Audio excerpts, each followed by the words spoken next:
Америкт төгсөгчдийн холбоо үзүүлж байна. Ирээдүйн чиг хандлага. Бид өмнөх ангиараа хөдөлмөрийн зах зээлийн талаар танилцуулсан бол энэ ангида ажил мэргэжлийн ирээдүйн чиг хандлагын талаар ярилцах болно. Ажил мэргэжлийн ирээдүйн чиг хандлага нь урт хугацаанд жишээ нь 5-аас 10 жилийн дараа ямар мэргэжил эрэлт өндөртэй байж, ямар ажлын байр илүү баталгаатай байх вэ гэдгийг хэлж байгаа юм.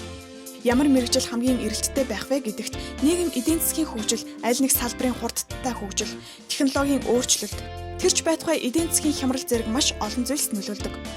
Хүн төрөлхтний мэргэжил анчнаас эхлээд тариачин, үйлдвэрийн болон офисын ажилтан гэх мэтээр хувьсан өөрчлөгцөөр иржээ.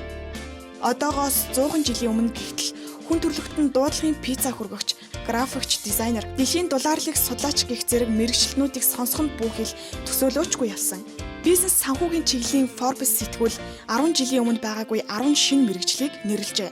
Үүнд сошиал медиа менежер, анхмад насны асрагч, тогтвортой хөгжлийн мэргэжилтэн, боловсролын болон сургуулийн элсэлтийн зөвлөх, зах зээлийн мэдээллийг судлагч, аппликейшн хөгжүүлэгч зэрэг нэлээд олон салбарыг хамарсан мэргэжлүүд оржээ. Forbes сэтгүүл тэгвэл олон улсын хэмжээд эх 10 жил тусдах мэргэжлийг тодорхойлсны дунд шуудан ялгагч, номын санч, бичээч, аяллаа зуучлагч, таксины диспетчер зэрэг мэргэжил оржээ. Зөвхөн энэ хоёр судалгаанаас үндэслэн дүгнэлт хийцгээе. Жишээлбэл хүний хөдөлмөр их шаарддаг шуудан ялгагч гэх мэргэжил хэрэгцээгүй болж байгаа боловч бас л хүний хөдөлмөр шаардсан ахмад насны асрагч гэсэн мэргэжил үүсэж байна. Технологийн хөгжил нь бичээч, аяллаа зуучлагч зэрэг мэргэжлийг халахад хүргэж байгаа мөртлөө аппликейшн хөгжүүлэгч зэрэг шинэ мэргэжлийг үүсгэж байна. Нийгэм эдийн засаг хамгийн гол нь технологийн хөгжил нь нэг мэргэжлийг алга болгосон ч нэг шинэ боломж мэргэжлийг бий болгож байна гэж дүгнэхэд буруудахгүй байхаа.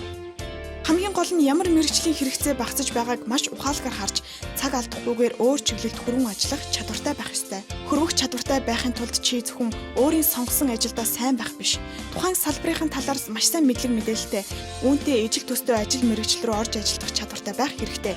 Үүн дээр нэмээд уян хатан чадваруудыг эзэмшсэн байх ёстой. Тийм байхад чи алдахгүй.